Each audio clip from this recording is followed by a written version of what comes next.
kabila ng mataas na posisyon ni Naaman, mapapakumbaba sa kanyang puso. Nakinig siya sa makatwirang payo at nagtiwala kay Jehovah. Nalibungan si Naaman ng 7 beses sa ilog Jordan at nakahimalang gumaling.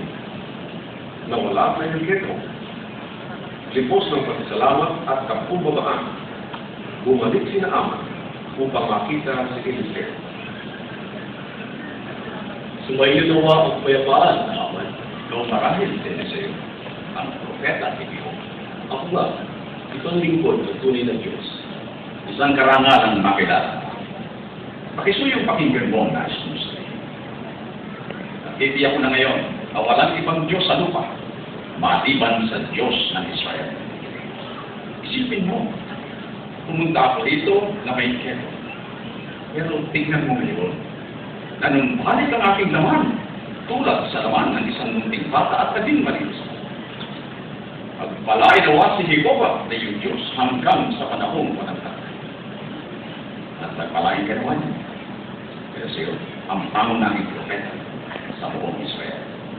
Si Jehovah lamang ang dapat mong parangalan. At siya lamang ang dapat mong purihin. Talagang pinupuri ko ang iyong Diyos na si Jehovah. Pero, ikaw naman ang ginamit ng tunay na Diyos. Ikaw ang naging tagapamagitan para sa akin, isang kaaway na Syria. Ang iyong pananampalataya ang nagpagaling sa iyo. At ang iyong kapakumbabaan, Naaman, pinagpapala ni Jehovah ang mapagpakumbaba. Ngayon malinis na ako. Tanggapin mo, Pakisuyo, ang regalo ng iyong lingkod. Panginoong Eliseo, Nakita ko ng mga regalo. Napakarami. hanggang buhay si Jehovah, hindi ko tatanggapin yan. Pero tingnan mo, nagdala ko ng 10 talente ng bilang at 6,000 peraso ng ginto at 10 pamalit na kasuotan. Regalo ito mula sa hari ng Syria. Hanggang papakalaga sa aking servisyo. At siya nagsabi na magtungo ako sa iyo upang gumaling ako mula sa aking yan. Bakit pa kita'y pinatawag?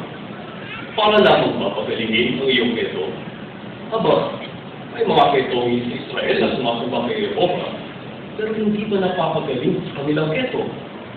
Hindi ba upang ipakita sa iyo na may buhay na Diyos sa Israel, ang tanging tunay na Diyos, si Jehovah? Totoo, Panginoon. Pero, kaya bakit ako tatanggap ngayon mula sa iyong kamay ng anuman? Kayo ang Diyos na Jehovah mismo ang nagpagaling ng iyong keto. Panginoon, Eliseo, bago kayo tuloy ang desisyon, pwede mo tayong mag-usap sa iyo. Naaman, alam kong maganda ang pangalan. Mabuti ang iyong motibo. Ngunit hindi magiging kalulugon sa kataas-taas ng Diyos ng Israel kung tatanggapin ko ang mga. Bumalik ka sa iyong tahanan, sa iyong bayan, at dahil mo ang pagpapalang sa iyong sa iyong Diyos ng Israel na nakita niyang karapat dapat ibigay sa iyo. Yumaang kang kanya kay Diyos. Magpalain ka nawa ni Jehovah. Ayaw kasi. At gusto kong malaman mo na hindi na ako magbuhukul pa ng handog na sinusunod o magkakain kanito mang Diyos maliban kay Jehovah. Nangalan ni Ben-Hadad na hari ng Syria. Palugod ka namin inaanyayahan na lumaraw sa aming lupain kailan lang naisip mo. Sumayo nawa ang kapayapaan.